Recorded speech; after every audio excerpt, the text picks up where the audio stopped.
Sa masiglang lansangan ng mga inumin at pagkain sa Pilipinas, ilan lamang ang mga tatak na tumatak sa puso at alaala ng marami. Ang Zagu ay isa sa mga pambihirang kwentong ito, isang simpleng ideya na naging pambansang paborito at kalaunan ay naging bahagi ng identidad ng mga kabataan at pamilyang Pilipino. Ang Zagu ay hindi lamang simbolo ng inumin, ito'y imahe ng pagbabago, pag-asa at pagkamalikhain noong panahon bago pa sumikat ang modernong milk tea craze sa bansa. Ang Zagu ay tinatag ni Genevieve Lim Santos, isang Pilipinang nagtapos ng food science mula sa University of British Columbia sa Vancouver, Canada. Si Lim Santos ay lumaki sa Vancouver mula pa noong dekada 80 at doon niya unang naranasan ng bubble tea, isang inumin na nagmumula sa Taiwan at kalaunan ay sumikat sa iba't ibang panig ng mundo sa pamamagitan ng chewy tapioca pearls o boba. Noong dekada 90, nagdesisyong bumalik siya sa Pilipinas. Subalit dumating siya sa gitna ng Asian financial crisis noong 1997 kaya't mahirap siyang makahanap ng trabaho sa kanyang larangan. Sa halip na sumunod sa dating landas ng karera bilang isang food technologist sa korporasyon, naisip niyang magnegosyo gamit ang pagkain at inumin bilang produktong magpapatunay ng kanyang pinag-aralan. Ang pagbabalik sa Pilipinas ay nagbigay sa kanya ng oportunidad na isulong ang isang ideyang nagmula sa banyagang merkado, ngunit iniangkop sa lokal na kultura ng pagkain.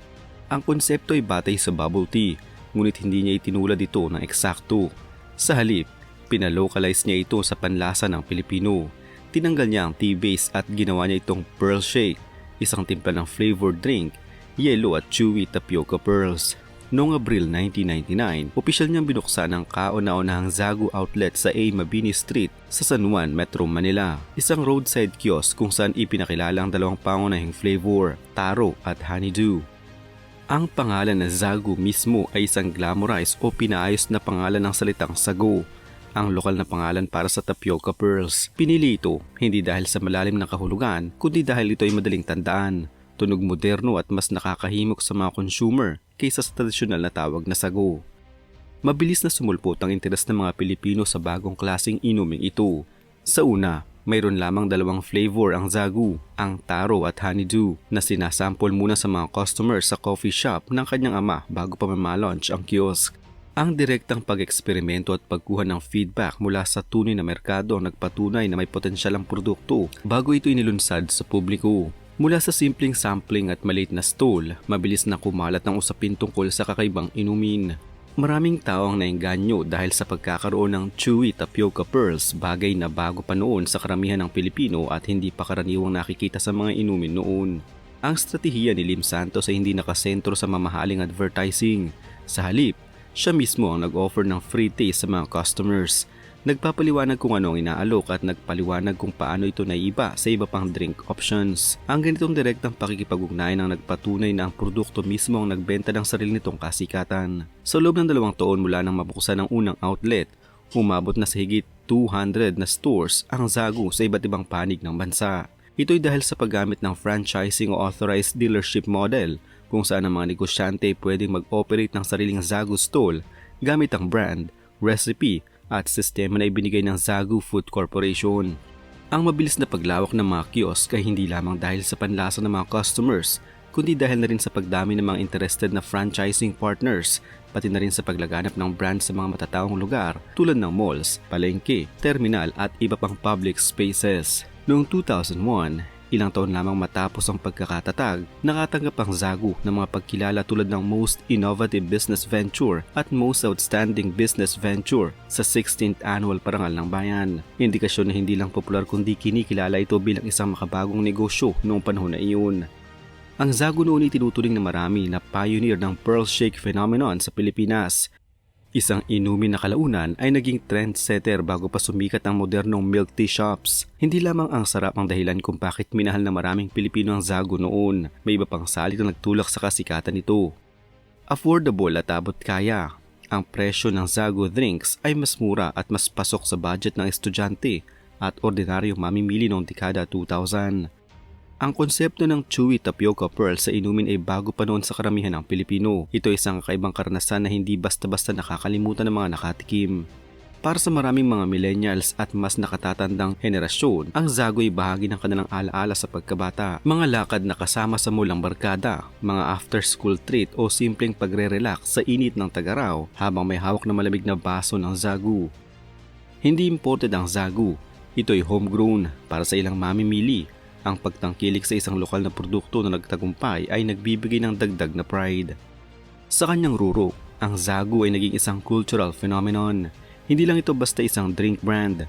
Tinawag pa nga itong original pearl shake vendor sa Pilipinas bago pa sumikat ang iba pang mga tea-based at milk tea shops.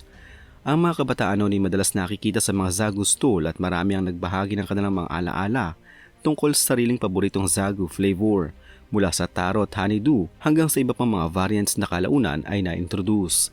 Ang brand mismo ay naging bahagi ng social chain.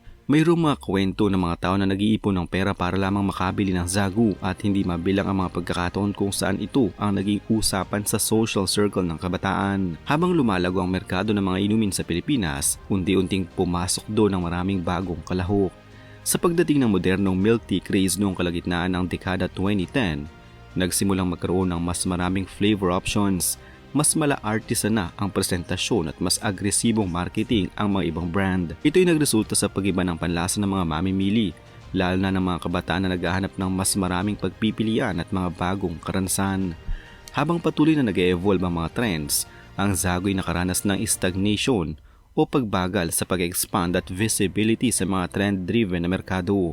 Maraming nakaranas na ng mas maraming milk tea at modern drink stalls ang nag-o-offer ng iba't ibang toppings at mas visually appealing na produkto para sa social media trends na siyang uso rin sa mga kabataan ngayon. Dahil dito, ang Zagu, bagaman may loyal base pa rin, ay hindi ganong napapansin ng bagong henerasyon kumpara sa mga bagong brand. Hindi ganon kalawak ang naging ulat na kontrobersiya tungkol sa Zagu, ngunit mayroong ilang mga pangyayari at isyu na umusbong mula sa komunidad.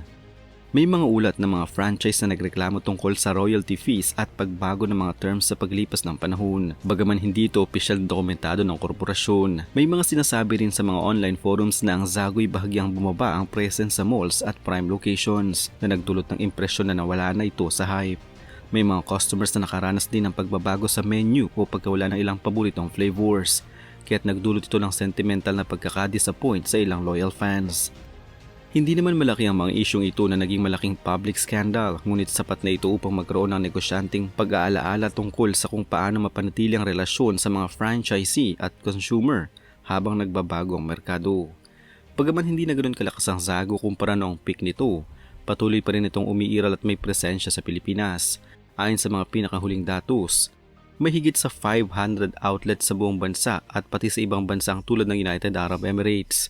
Hindi man ito kasing dami noong peak nito, ito'y patuloy na nagpapakita na ang brand ay nananatiling buhay at may kaugnayan pa rin sa merkado. Ang ilan ay matatag pa rin sa ilang malls at roadside kiosk, lalo na sa mga rehiyon kung saan mayroon itong loyal customer base. Patuloy rin silang nag-i-introduce ng mga bagong variants at produkto upang manatiling relevant sa mga bagong henerasyon ng mga mamimili. May mga loyal customers na nagsasabi na ang Zagu ay bahagi pa rin ng kanilang pang-araw-araw na ritual, isang patunay na kahit ito trending tulad ng iba, may sariling lugar pa rin ito sa puso ng marami. Ang kwento ng Zagu ay hindi lamang kwento ng isang tatak ng inumin. Ito'y salamin ng pagbabago ng panlasa ng mga Pinoy, pagyabong ng mga lokal na produkto at kung paano ang isang simpleng ideya ay maaaring maging bahagi ng kolektibong alaala ng isang bansa. Simula sa iyong kabataan at mga simpleng lakad sa malls hanggang sa mga modernong shopping experience ngayon, ang Zagu ay nananatiling huwaran ng homegrown success. Hindi lamang sa dami ng produkto kundi sa dami ng alaala at emosyon na naiwan ito sa mga mamimili. Ang maaaring maging aral mula sa kwentong ito ay malinaw. Ang isang ideyang may puso, pagkamalikhain at kakayahang mag-adapt sa pagbabago ay may kakayahang magtagumpay at mag-iwan ng marka. Kahit sa harap ng matinding kompetisyon at pagbabago ng panahon, isang katotohanan na patuloy na inuulit sa negosyo at buhay sa Pilipinas at sa buong mundo.